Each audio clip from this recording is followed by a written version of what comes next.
welcome back to LW 1210. In this particular section, we're going to take a look at Chapter 9. Chapter 9 deals with equity in the workplace. Now, equity refers to an equal treatment of all people in the workplace. Over the course of history, we've seen that not everyone is treated the same. This is particularly true with regards to women, who generally now only make about 74% of what men make on the job. So over the course of the last 30 years in particular, there's been considerable efforts, particularly in the public sector and in the advanced private sector, to ensure that everybody is treated fairly and equitably in the workplace. This doesn't mean that everyone makes the same amount of money, but it means that people doing similar jobs with similar skill sets and similar circumstances will receive similar amounts of compensation. So what we're going to do is take a look at the specific issues that you should be aware of, particularly from the Newfoundland context. Okay. First, you have to understand that equity is guaranteed in our Canadian Constitution. If you look at the Charter of Rights and Freedoms, it guarantees that every individual is equal before and under the law, and in particular without discrimination based on race, national or ethnic origin, color, religion, sex, age, or mental or physical disability. So that's a broad brush, so we cannot discriminate against any of those basic issues. Now, gender, age have all been major tripping points in the last number of years with regards to employment equity. So again, a lot of the focus deals with these issues. Many provinces and federal jurisdictions have employment equity legislation.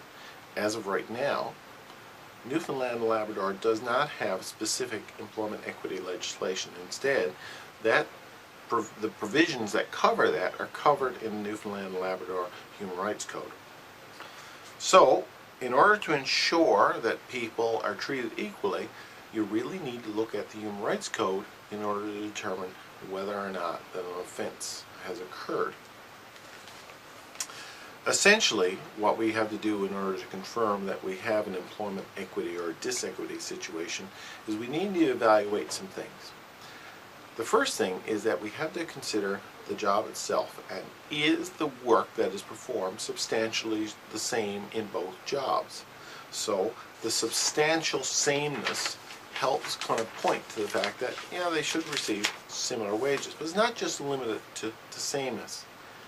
We have to also measure the skill, the knowledge, effort, and responsibility of each role in the respective jobs. If it's similar skills, effort, and responsibility and knowledge, then the jobs will be considered to be equal and should receive an equal pay. Assessing that is a little bit more challenging, but all the same, that's what the Employment Equity Act and Employment Equity attempts to do, is to bring consideration for all those factors in terms of establishing pay.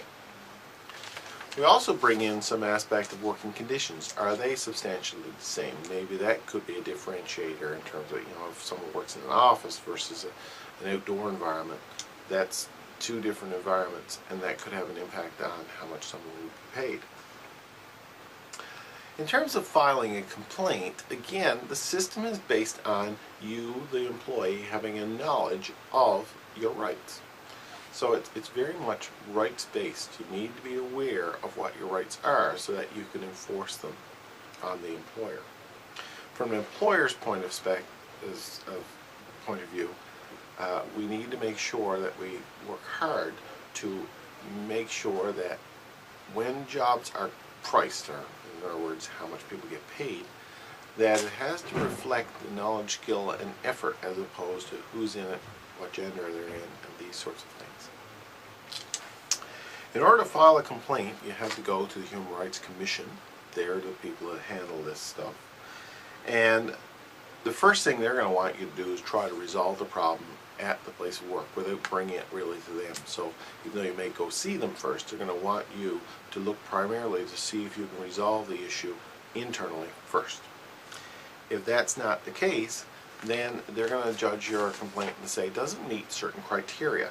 And the criteria are normally allocated along the lines of those provisions laid out in the Charter of Rights and Freedoms. Is it sexual discrimination? Is it because of your ethnic origin, or these sorts of things? It wants to look at, see if it's one of the prescribed categories that discrimination is taking place in. It needs to confirm that. It will also take a look at the legality of the complaint and see where it sits in terms of precedent, if there are any other categories that incidents of these sorts of things happening before. In terms of writing your writing complaint must contain three basic criteria. First of all, who? Who is the one that is affected by this? You want to make sure that you clearly state this is the person that was affected by this problem. What is the next thing? What is the exact problem? What is the issue? What is the form of discrimination? And why? Why is it affecting this person's ability? So you want to make sure that those things are included in any formal complaint. Now, there are timelines on complaint process. You probably want to get it done within a year. If you don't do it within a year, then the odds are is that the complaint won't be accepted. So, again, the message to employees is to make sure you know your rights, and if you have a legitimate concern, it has to be processed within 1 year of it taking place. If you have any questions on this, please let me know.